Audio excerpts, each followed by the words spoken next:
يري كلمة هني عربينا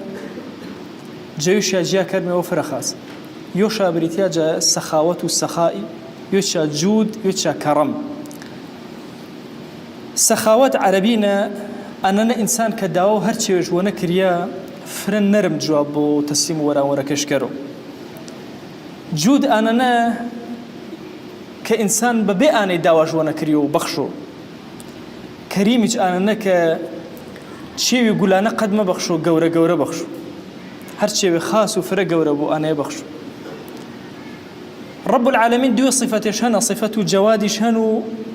صفة كريمية شن بلام خوا جل جلاله صفة سخاوتي باز نكريان بيش چونك أجر عبدك داواش كرت أنا نياك رب العالمين واسم بس إنساني جوابه يا عبد يا بو يان نرمي وروانه ورا يا عبد نخير يكسر كرم جمله عبدك بوشي صفات كان وشي جوادي بي خواي بكارمه وعينا كلمه كريمي بي خوا جل جلاله بكارمه ووشي كلمه كريمي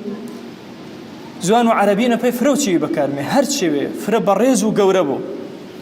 خواي قورا قرآن فرماوه باسو يوسف عليه السلام إن هذا إلا ملك كريم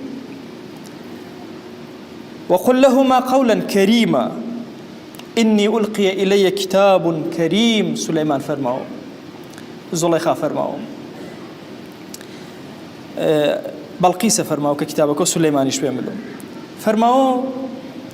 وشي كريمي بي قردي بكارمي بي قرآنيش بكارمي چونك عطاو قرآني فرقورا كبخشو فرقورا بخشو باتي ما اسمه قرآني كريم إنساني إيمان دار أشم سخاوة جبو بعزكاتنا فرماو أشم جود جبو بعزكاتنا فرماوا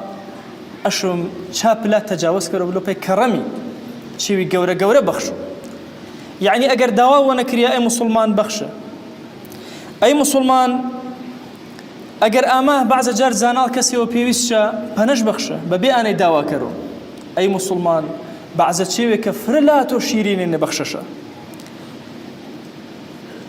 إنساني إيماندار بيوج مجيو إني جبراوي تاورجرده مسلمان بيوج مجيو فلسفة ديني شني خواي ما ملكري شني عبدك خواي ما ملكري إنا فلسفة ديني تو تنها بيوم مجيو تاواتي تنها ويم هميشه أشم أمته وشويسي ورشماته بواتي قردما قد مسلمان ما واتو من ما تو قردما أمت بيو پیغمبر صلى الله عليه وآله وسلم فرماو من أصبح لا يهتم بأمور المسلمين فليس منهم هر کسی بیانی کرو گوش به هرمان و مسلمانا نو سر زمین یونیا جا مسلمانا بشنیا جا امتی و امت پیوسش جگر کات زیاتر آرونا پا بخشندهینه که کرمش و شویسکم ما مصاو شویسکا والتری فرباسو بخشندهی شاکردن بخشندهی مزگینه تماشاكري خلقي فرب بخشونه آزان بخشندهی پی فقیر و هجاری عینا آزایتی ما چنن بخشندهی پی دعوه و بانگواز و دولتداری مسلمانا فرق گورن تماشاكر كيني آنه که اینه بهشتن و بهو سخاوتی شاوه خدیجه آو ایمان دارا مزگی و چیز نکردو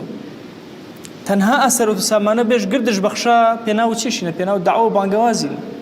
سيدنا أبو بكر يجبه همان شواز إمام عثمان يجبه همان شواز عبد الرحمن كرة عوف يجبه همان شواز إن أهل بهشتي بينو شاهدي بهشتي شابي دريابه ثروت سامان شا قرد بينا ودعو بانقوازي نبخش